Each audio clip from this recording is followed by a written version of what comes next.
All right, folks. So thank you for tuning in for this bonus lecture. And so this week we are looking at what we're treating as part two of Beowulf, acknowledging that the original was not written as a trilogy, but our textbook editors kind of made it into one for us. So we're looking at Beowulf's battle against Grendel's mother this week.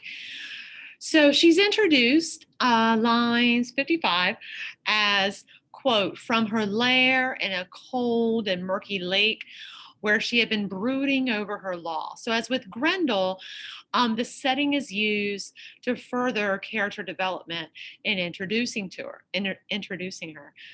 Also similar to the characterization of Grendel, there is possibly pity evoked at the idea that Grendel's mother is provoked by revenging the death of her only son. We can also still at this point juxtapose the motivation of Grendel, his mother, and Beowulf. So Grendel is descended from evil. He is irrational. He signifies unrestrained malevolence. Maybe isolation is part of his motivation.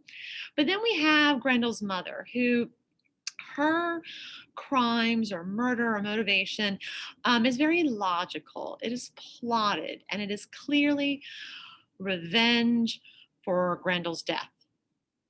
Then we have Beowulf, who is motivated by protecting others, and he is a selfless hero, although he does very conveniently boast of his own legend.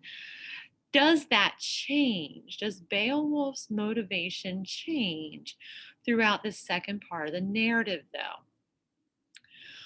Line 398, quote, the Danes slept as though already dead. How delicious is that line? So a little bit of irony, a little bit of foreshadowing, but it also mirrors what happened with Grendel, right? Really characterizing them as these innocent victims to the slaughter about to happen. Line 400, no female, no matter how fierce, could have come with man's strength. Now, we're not going to spend a lot of time here because, this text isn't really a good one to get into feminine criticism, but it's worth a pause to consider when would this have been woven into the text and why? Do we really need to point out that the average woman is weaker than Beowulf? All right. So she arrives, the soldiers raise their shields, they swing their swords, and although she is mighty, quote, she still had to save her life by moving faster. She quickly snatches a body and escapes their onslaught. Unknowingly, her supper assured, sheltered in her dripping claws, was Hrothgar's closest friend. She killed a glorious soldier, cut a noble life short, according to the text. Now, in a way, this mirrors the previous actions of Grendel, right? He slunk into the mead hall, killed one of Beowulf's men before their battle ensued. And Beowulf's men were the strongest of the Geats, but there was never this sense of retribution for his death. We talked about that last week. He was more or less expendable. Is the value of the crime the need to avenge death by a byproduct of Hrothgar's power? Does this victim become more valued because he's favored by the king? Do we look at this comparison through the scope of understanding a class system in Anglo-Saxon society? Which lives have value and why?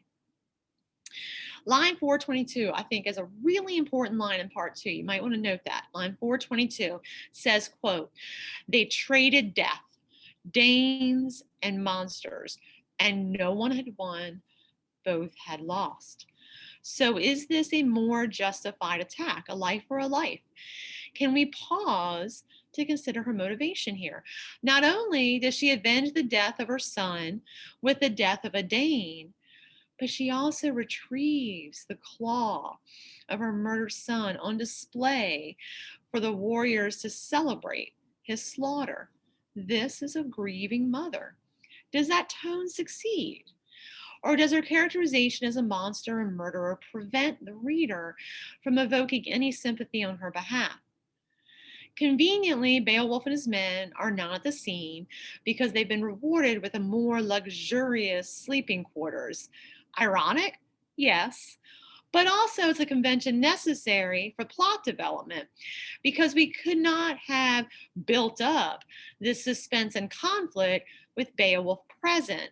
Grendel's mother could barely fend off the Danes. She certainly could not have battled Beowulf at this point on his land and won. So, followed by a long description of the residence of Grendel's mother, a fiery lake where deer, our symbol of innocence, would rather die than seek relief. Is this a hyperbolic description to show how evil the place is and thus its inhabitant? Or is there a greater metaphor here? Is this the influence of Christian translation? Is the fiery lake the pit of hell? And so the message is that we, the innocent, like the deer, must do everything to avoid such evil, even at the cost of our own lives. Perhaps. The second subsection ends with an interesting quiet twist. Hrothgar again asks Beowulf for help. He believes, quote, "Our only help lies with you." Once more and again, twisted gold, heaped up ancient treasures will reward you for battle. Interesting, because although it's not unexpected, reward for battle was not mentioned before. And it's worthy of consideration in looking at character motivation and how that will evolve or devolve with Beowulf throughout the story. So it's okay here for our hero to be rewarded. This is customary for a warrior. But the fact that it is not even inferred until this point in the narrative raises question to how this affects the dynamic changes or the reader's perception of our protagonist. We do not expect him to be selfless. Again, he brings aid to a weaker society, unable to defeat themselves. We know, though, that he does this to boost his own heroic legend. So, does it affect our opinion of him that he is being heaped upon gold to do this? Because we have to keep it in context. And it would be insulting for Hrothgar not to offer great riches to Beowulf. The mightiness of our hero will be determined by this weight, quite literal weight, of the material author. So engages the battle between Beowulf and, quote, listen to this kenning, the greedy she-wolf who ruled those waters for 500 years. For hours, he sunk into the waters to reach the muddy bottom. And this is a real battle. Only Beowulf's male armor is able to protect him from her claws. He has armor and a weapon this time and is unable to weaken either from her grasp. Beowulf is a weaker adversary underwater, although he has superhuman power to swim 4 hours to get there. Then we come to this convenient underground hall that was a brilliant light among this fiery pit. So we have this metaphor of light and how it represents favor, whether favor from the fates or favor from God. Beowulf gains footing in the battle now that they are out of water. Line 477, another important line. The iron sang its fierce song, referring to his sword and personifying it. Grendel's mother bites holes into his helmet. Quote, it was the last time anyone would wear it. But what renews his resolve? What emboldens him to pursue victory and give him that final push? Lines 485. Beowulf longed only for fame, leaped back into battle, Fame comes to men who mean to win it and care about nothing else. At this point, he casts aside his weapons. Remember, the narrative is written in a way to give that agency, that glory to the weapon and not Beowulf. It's even named Hrunting is the name of his sword. And in a less abridged translation, it would have its own boasting and lengthy history to be told of its own. So does this idea of casting aside his weapons and fighting her with her bare hands work, though? Because his feet stumble, she pins him, sits on his chest, and pulls a dagger, quote, brown with dried blood, from somewhere, which is both convenient and curious as to how this underwater creature has a weapon covered in dry blood. And what protects him? His armor. She cannot bury the shank of the dagger through the opening in the mail chained armor. So although he casted aside his weapon, it's still his armor that protects him. Line 507 then says, he traveled to the bottom of the earth, Edgethow's son, and died there. If that shining, woven metal had not helped him. And holy God, who sent his victory. It's important to our character development to consider the role between Beowulf and his weaponry and armor, because how does he ultimately defeat Grendel's mother? With his heavy sword, hammered by giants, strong and blessed with their magic. So unlike his first battle, he is unable to defeat his foe with his bare hands, but it is only because of his superhero strength that he and no one else is able to lift, swing, and decapitate Grendel's mother with his sword, quote, so massive that no ordinary man could lift, line 516. His reliance on a weapon here does not weaken his characterization as an epic hero, though, because it's only due to his epic attributes that he can wield this weapon. And doing so connects him to great legends before him who would have forged it and used it in previous legendary battles. So in considering the characterization of our hero, let's also look at the way that victory connects back to Grendel's slaughter, as Beowulf, quote, rejoiced at the sight of her lifeless body and his bloody sword. So there we have that cultural connection to Anglo-Saxon society, celebrating their gruesome victories, and a lack of humility that we expect in more modern heroes, but instead a relishing in his own bloody victory. But immediately juxtaposed to that boasting is this image, line 526. The brilliant light shone, as bright as heaven's own candle lit in the sky. And when did this part enter the narrative? Because certainly it infers the favor of God helped Beowulf, which of course would be the later Christian inserted influence. So what happens next? His heart was still angry. That quote does a lot to serve the dynamic change in Beowulf's motivation. He wants final revenge against Grendel for his attack on Hrothgar's men. But isn't this debt already paid? What more does it deserve? What more does it serve for Beowulf as an epic hero to cut off the head of a defeated, already sleeping, near death monster? What does the author of this epic try to achieve with this? At the same time, we have to consider that for the society in which this is being told, the world in which Beowulf was introduced into, the bloodthirsty anger, the desire for revenge would actually have been favorable attributes. And thus the message to these young warriors becomes to be relentless. Let your anger motivate you. Revenge is justified. That is the harsh, barbaric society in which they're being raised. And survival is not for the weak, the kind-hearted, or the unforgiving. or excuse me, the forgiving. Um, and so, what is happening above this fiery lake? So, while Beowulf has this great battle going on, the Geats and Danes have gathered to await Beowulf's return from the underwater. And the Danes just kind of give up and go home, but the Geats stay and they wait out a little bit longer, even though they've clearly given up hope. And we can look at this in two ways.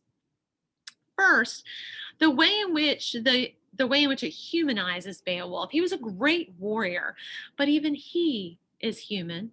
Secondly, though, and I think more accurately, we can look at this as a convention to build up the suspense. It's a convention we still use today. The men give up. They are going home.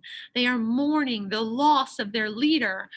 Um, and then from the depths of the dark and murky water emerges this massive sword, or the remaining hilt of it.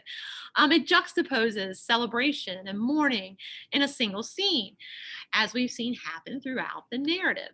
The repetition of this motif shows us, as modern scholars, that this served a purpose to Anglo Saxon society. Life is harsh and gruesome and difficult to survive. But throughout, there are these great victories. And it's those moments that help the men survive loss and failure. Perhaps. Do note that the text specifies that Beowulf had all the treasures of Grendel's lair before him, and he still chose to only take the head as a trophy. And I think this is important to note because earlier we recall the pay offered by Hrothgar and consider it as a motivating factor. We also have to consider it because there is a lot of emphasis on the accumulation of material goods in the next and final battle. But here we see that is what is more valuable to Beowulf is his war trophy. What is more important to him is the glory and legend of having defeated this monster, not the material riches he could have taken, which he would have earned for doing so. And of course, we have to keep in mind that it takes four struggling Geats to carry this head back to Hrothgar's hall. So it also is a mighty statement to the strength and the legendary power of Beowulf. Anglo-Saxon society realizes that wealth in this life is temporal. It's a theme we're going to see again when we do poetry next during this time. But here we also see the importance of legacy. To become a legend is not temporary, it's immortal. So part two ends. Our lake has been purged of evil by Beowulf's hand. It is now calm and clean and peaceful. The evil beings lurking beneath the water's surface are boiled by Grendel's flowing blood, to which Beowulf is obviously immune. They float away, and emerging Beowulf through the waves as silent corpses. And so ends part two and Beowulf's time in Hrothgar's kingdom. So when we pick up with part three next week, we fast forward, I believe, 50 years into the future, and we are back in Beowulf's homeland where he has ruled as king for an extended period of time and is much loved and respected as we expect him to be. Until a new foe has emerged and he has to rekindle his warring ways because he is the only one that can defend his kingdom from a fire breathing dragon. So it's a very different ending narrative to this. So we're going to end here this week, talk about this some more in class, of course, and then pick up next week with the third and final battle of our epic hero.